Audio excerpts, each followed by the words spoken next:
Hi friends, నేను మీ వెంకటేశ్వర రెడ్డి. మరి ఈ వీడియోలో విద్యా దృక్పథాలు కాన్సెప్ట్ ను బేస్ చేసుకొని మరి పై టాపిక్ ను బేస్ చేసుకొని ముఖ్యంగా ఎస్పెషల్లీ ఈ వీడియోలో ఐఏఎస్ఈ, సిటిఈ, యూజీసీ, ఎన్ఏబిఈటి మరి ఈ 4 కాన్సెప్ట్స్ ను బేస్ చేసుకొని మెయిన్ పాయింట్స్ ఈ వీడియోలో క్లియర్ గా కవర్ చేయడం అయితే జరిగింది. ఎక్స్ప్లెనేషన్ పరంగా అబ్జర్వ్ చేస్తే ఐఏఎస్ఈ, సిటిఈ అసలు ఈ రెండింటికి డిఫరెన్స్ ఏంటి, మొత్తం బీఈడి కాలేజీకి సంబంధించినవే మరి శిక్షణ ఇవ్వడము అసలు ఏంటి, ఈ రెండింటి యొక్క డిఫరెన్సెస్ మనం ఒక్కసారి అబ్జర్వ్ చేస్తే ఫస్ట్ ఐఏఎస్సి కి సిటిఈకి మనం డిఫరెన్స్ అబ్జర్వ్ చేస్తే ఒక చిన్న డెఫినేషన్ ఉంది. ఏంటి అంటే ఫర్ ఎగ్జాంపుల్ మనం బీఈడి చేస్తున్నాం అనుకోండి, బీఈడి చాలా వరకు మనం అబ్జర్వ్ చేస్తే మనం బీఈడి చేసాము అంటాం.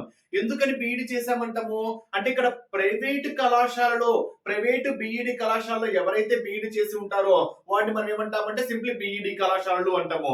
అదే ప్రైవేటు బీఈడి కళాశాలలు కాకుండా గవర్నమెంట్ బీఈడి కళాశాలలు అనుకోండి, ఆ గవర్నమెంట్ బీఈడి కళాశాల మనం ఏమంటాము అంటే సిటిఈ అంటాం. గవర్నమెంట్ బీఈడి కళాశాలను ఏమనాలి, సిటిఈ అనాలి. అదే యూనివర్సిటీ స్థాయిలో అంటే యూనివర్సిటీలో ఉండేటువంటి బీఈడి కళాశాల మనం ఏమంటాము అంటే ఐఏఎస్సి అంటాం. అంటే అన్ని బీఈడి కళాశాలలే. మనము బీఈడి చేసామని ఎందుకంటాము అంటే మనం చేసింది ప్రైవేట్ కాలేజీల పరంగా, ప్రైవేట్ కళాశాల పరంగా బీఈడి చేసింటాం కాబట్టి బీఈడి అంటాం. అదే ప్రైవేట్ కాకుండా గవర్నమెంట్ కాలేజీలలో గవర్నమెంట్ బీఈడి కాలేజ్ అయితే మనం ఏమనాలి, సిటిఈ అనాలి.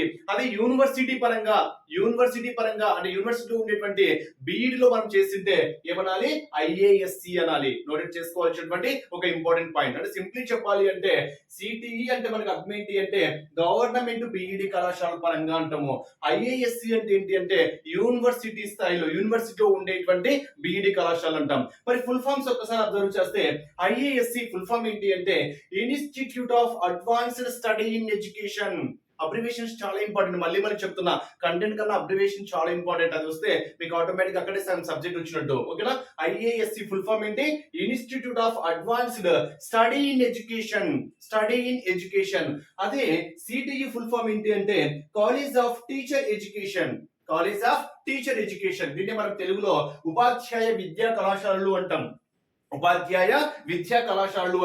ఇక్కడైతే ఉన్నత విద్యా అధ్యయన కళాశాలలు, ఉన్నత విద్యా అధ్యయన సంస్థలు అంటాం, లేదా అభ్యుదయ విద్యా అధ్యయన సంస్థలు ఎలాగని చెప్పుకోవచ్చు, ఉన్నత విద్యా అధ్యయన సంస్థలు అంటాం.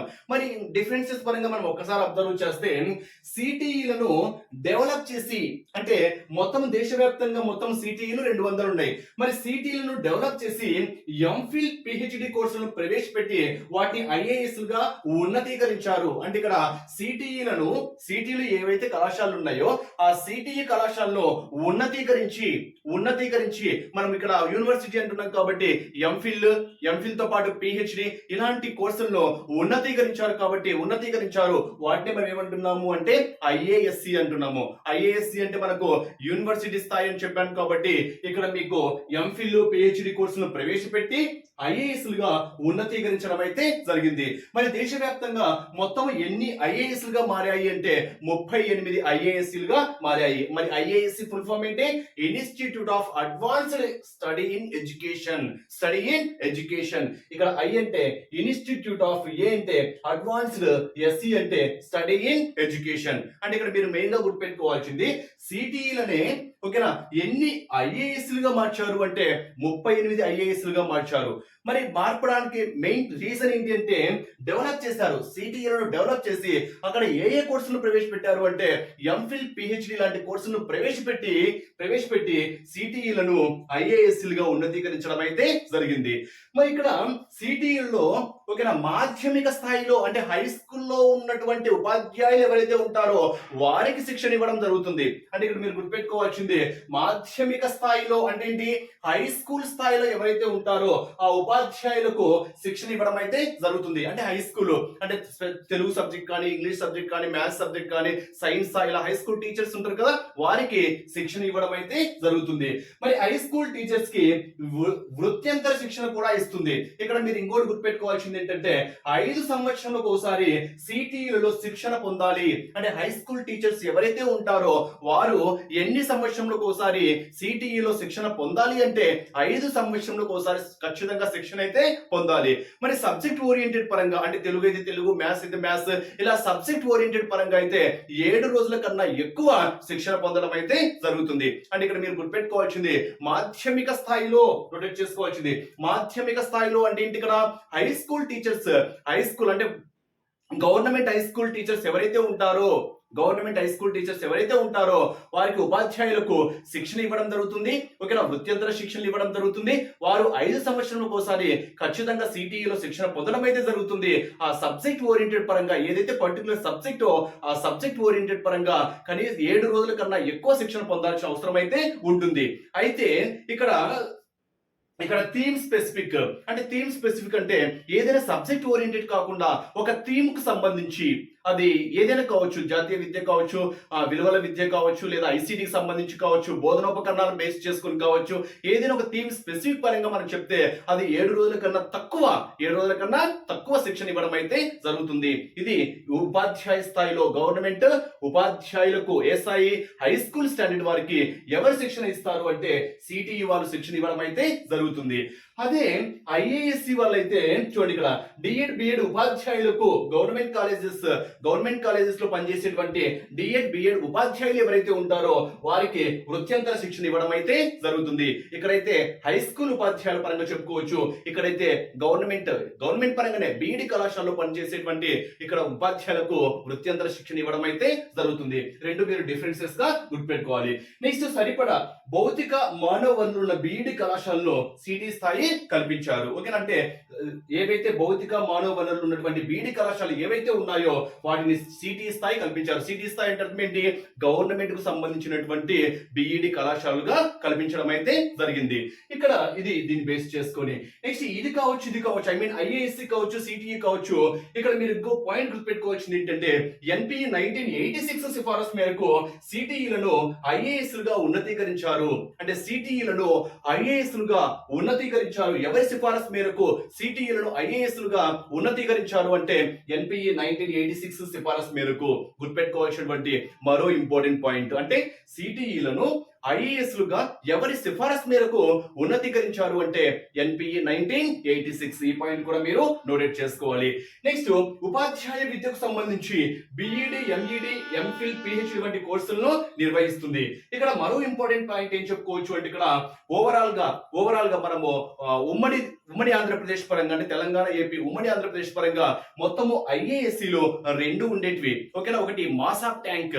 ఓకేనా, మాస్ ఆఫ్ ట్యాంక్ లో మనకు అది యూనివర్సిటీ కాకపోయినా కానీ ఎంఈడీలు ఉన్నాయి కాబట్టి అది కూడా మనకు ఒక ఐఏఎస్సి గా ఉంది. మాస్ ఆఫ్ ట్యాంక్ ఒకటి, నెక్స్ట్ ఉస్మానియా యూనివర్సిటీ ఒకటి. ఈ 2 ఉమ్మడి తెలంగాణ అంటే తెలంగాణ పరంగా ఉమ్మడి ఆంధ్రప్రదేశ్ లో ఉన్నప్పుడు తెలంగాణలో ఆ 2 ఐఏఎస్సీలు అనేటివి ఉండేటివి. అదే తెలంగాణలో ఓకేనా సిటిఈ పరంగా చెప్తే మనకు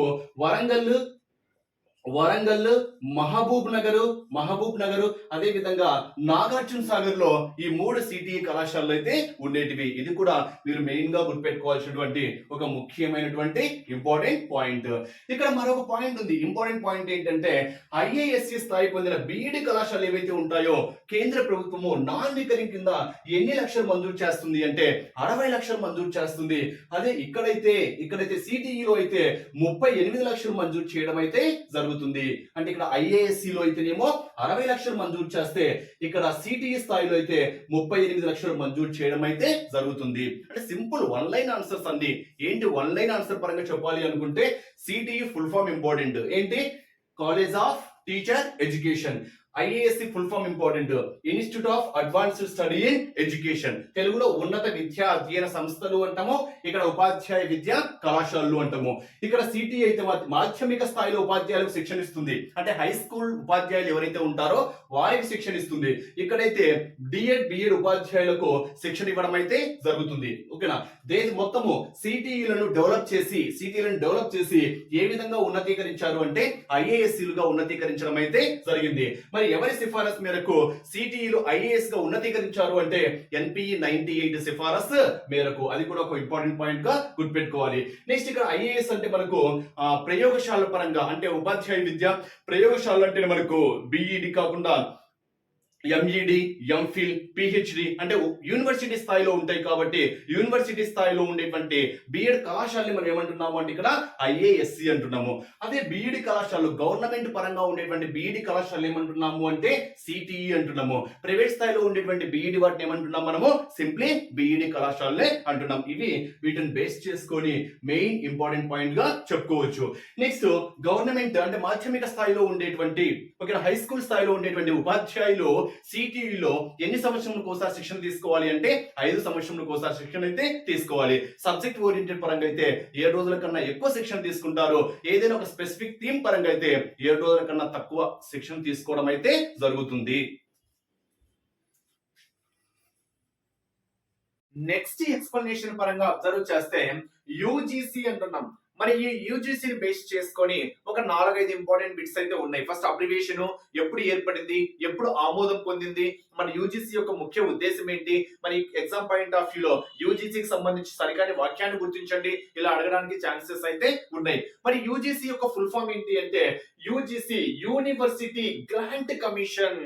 యూజీసీ ఫుల్ ఫామ్ ఏంటి? అక్కడ యు అంటే యూనివర్సిటీ, జి అంటే గ్రాంట్, సి అంటే కమిషన్. University grant commission. దీన్ని మనం తెలుగులో అయితే విశ్వవిద్యాలయ నిధుల సంఘము అంటాం. విశ్వవిద్యాలయ నిధుల సంఘము అంటాం. మరి ఎప్పుడు ఏర్పడింది అంటే 1953 డిసెంబర్ 28న ఏర్పడింది. నోటెడ్ చేసుకోవాల్సినటువంటి ఒక ఇంపార్టెంట్ బిట్. ఎప్పుడు ఏర్పడింది అనేది చాలా ఇంపార్టెంట్. అంటే యూజీసీ అనేది ఒక నినాదంతో, మరి ఏ నినాదము అంటే qualify higher education for all, qualify higher education for all అనేటువంటి నినాదంతో 1953వ సంవత్సరంలో యూజీసీ ఏర్పడడం అయితే జరిగింది. మరి తరువాత విశ్వవిద్యాలయ నిధుల సంఘము 1956 ద్వారా పార్లమెంట్ లో ఆమోదం పొందడం అయితే జరిగింది. అంటే యూజీసీ ఏర్పడిందేమో 1953, యూజీసీ ఆమోదం పొందిందేమో 1956వ సంవత్సరము. 2 ఇయర్స్ కన్ఫ్యూజ్ కావద్దు ఫ్రెండ్స్. ఓకేనా? ఏర్పడిందేమో 1953 ఏర్పడింది, ఆమోదం పొందిందేమో 1956. అదే విధంగా స్వయం ప్రతిపత్తి పొందింది కూడా ఎప్పుడు అంటే 1956 నవంబర్ అనేది కూడా మీరు నోటెడ్ చేసుకోవాల్సినటువంటి ఒక ఇంపార్టెంట్ పాయింట్ గా చెప్పుకోవచ్చు. అంటే ఓవరాల్ గా స్వయం ప్రతిపత్తి పొందినటువంటి సంస్థ అయినా కానివ్వండి, ఆమోదం పొందినటువంటి సంస్థ ఆమోదం పొందడం కానివ్వండి, 1956 అనేది అయితే నోటెడ్ చేసుకోండి. ఇక్కడ మరో ఇంపార్టెంట్ పాయింట్ అబ్జర్వ్ చేస్తే యూజీసీ సంస్థ మొదట 3 విశ్వవిద్యాలయాలు మాత్రమే పర్యవేక్షించేది. తర్వాత 3 విశ్వవిద్యాలయాలు మాత్రమే పర్యవేక్షించేది. కానీ తర్వాత విశ్వవిద్యాలయ కమిషన్ 1948 సర్వేపల్లి రాధాకృష్ణన్ గారి సిఫారసు మేరకు ఓకేనా తర్వాత అంటే విశ్వవిద్యాలయాల యొక్క రూపురేఖలు మార్చాలి అనేటువంటి ఉద్దేశంతో 1953లో అప్పటి తొలి కేంద్ర విద్యాశాఖ మంత్రి మౌలానా అబుల్ ఆజాద్ కలాం ఈ సంస్థను ఢిల్లీలో ప్రారంభించడం అయితే జరిగింది. అంటే ఇక్కడ మీరు గుర్తుపెట్టుకోవాలి, ఇప్పుడు చెప్పాను కదా ఎప్పుడు 1953లో ఏర్పడింది అని చెప్పాను. మరి ఎవరు ప్రారంభించారు అని మనం ఒక్కసారి అబ్జర్వ్ చేస్తే అప్పటి తొలి కేంద్ర విద్యాశాఖ మంత్రి అయినటువంటి మౌలానా అబ్దుల్ కలాం ఆజాద్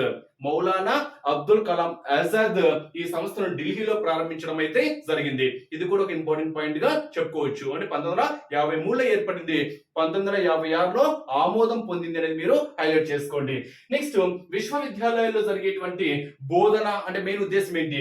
బోధన, పరీక్షలు, పరిశోధనలు, నిధులేంటి, రీసెర్చ్ ప్రాజెక్టులు ఏంటి, ఇలాంటి తదితర అంశాలను అంశాలకు సంబంధించినటువంటి ప్రమాణాలను పెంచుటనే ఈ యూజీసీ యొక్క ముఖ్య ఉద్దేశంగా చెప్పుకోవచ్చు.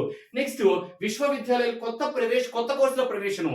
ఇక్కడ మరొక ఇంపార్టెంట్ పాయింట్ కూడా చెప్పుకోవచ్చు. అంటే నిధుల కేటాయింపు. అంటే ఇక్కడ ఎవరైతే విశ్వవిద్యాలయాన్ని బేస్ చేసుకొని ఎవరైతే నూతన విద్యా ప్రమాణాలను బేస్ చేసుకొని నూతన ప్రమాణాలతో ఎవరైతే విద్యనిస్తారో అంటే ఇక్కడ కొత్త కోర్సులు ఎవరైతే ప్రవేశపెడుతూ ఉంటారో వారికి నిధులు కూడా కేటాయించడం అయితే జరుగుతుంది. ఓకేనా? నిధులు కేటాయింపు కూడా ఉంటుంది.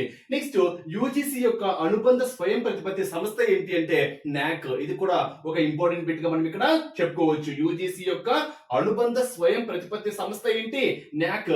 మరి ఈ న్యాక్ 1994వ సంవత్సరంలో చూడండి, న్యాక్ సంబంధించి న్యాక్ 1994వ సంవత్సరంలో బెంగళూరు కేంద్రంగా ఏర్పడడం అయితే జరిగింది. అంటే ఎన్ఏఏసి న్యాక్ అనేది 1994వ సంవత్సరంలో బెంగళూరు కేంద్రంగా ఏర్పడడం అయితే జరిగింది. మరి ఈ న్యాక్ యొక్క ఫుల్ ఫామ్ ఏంటి అంటే national assessment accreditation council. Full form important. National assessment accreditation council NAAC Bengaluru కేంద్రంగా 1994లో ఏర్పడడం అయితే జరిగింది.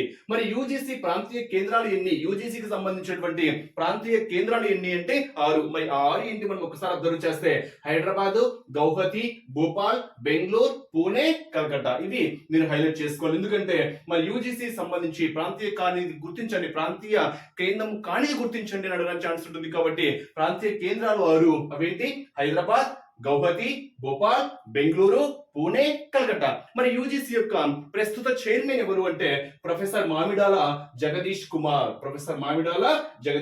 ఇవి మీరు మెయిన్ గా యూజీసీకి సంబంధించినటువంటి మెయిన్ పాయింట్స్ గా గుర్తుపెట్టుకోవాలంటే, మెయిన్ గా ఓవరాల్ చెప్పాలంటే యూజీసీ అంటే యూనివర్సిటీ గ్రాంట్ కమిషన్.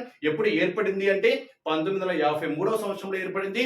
ఎప్పుడు ఆమోదం పొందింది అంటే 1956వ సంవత్సరంలో ఆమోదం పొందింది. మరి మొదట అప్పటి కేంద్ర విద్యాశాఖ మంత్రి మౌలానా అబ్దుల్ కలాం ఆజాద్ ఎక్కడ ప్రారంభించారు? 1953వ సంవత్సరంలో ఢిల్లీలో ప్రారంభించడం అయితే జరిగింది. మరి యూజీసీకి సంబంధించి అనుబంధ స్వయం ప్రతిపత్తి సంస్థ ఏంటి అంటే న్యాక్. మరి న్యాక్ అనేది 1994లో బెంగళూరులో ఏర్పడడం అయితే జరిగింది. మరి న్యాక్ యొక్క ఫుల్ ఫామ్ ఏంటి? National assessment and accreditation accreditation council. Note చేసుకోవాలి. National assessment and accreditation council. Okay, UGC సంబంధించినటువంటి ప్రాంతీయ కేంద్రాలు ఏంటని చెప్పాను 6. ఇవి మీరు మెయిన్ పాయింట్స్ గా గుర్తుపెట్టుకుంటే సరిపోతుంది. నెక్స్ట్ మనం అబ్జర్వ్ చేస్తే ఎన్ఏబిఈటి సింపుల్ టాపిక్. మరి ఈ టాపిక్ ను బేస్ చేసుకొని అసలు మనకు ఎన్ఏబిఈటి ఫుల్ ఫామ్ ఏంటి అంటే నేషనల్ అక్రిడిటేషన్. ఇందాక మీకు న్యాక్ స్పెల్లింగ్ లో అక్రిడిటేషన్ అని చెప్పాను, అక్రిడిటేషన్ కాదు, accreditation board of education and training. Note చేసుకోవాలి. ఓకేనా? ఎన్ఏబిఈటి ఫుల్ ఫామ్ ఏంటి? National accreditation board of education and training. ఇది మనకు ఎన్ఏబిఈటి యొక్క ఫుల్ ఫామ్. తెలుగులో అయితే జాతీయ విద్యా శిక్షణ గుర్తింపు సమితి అంటాం.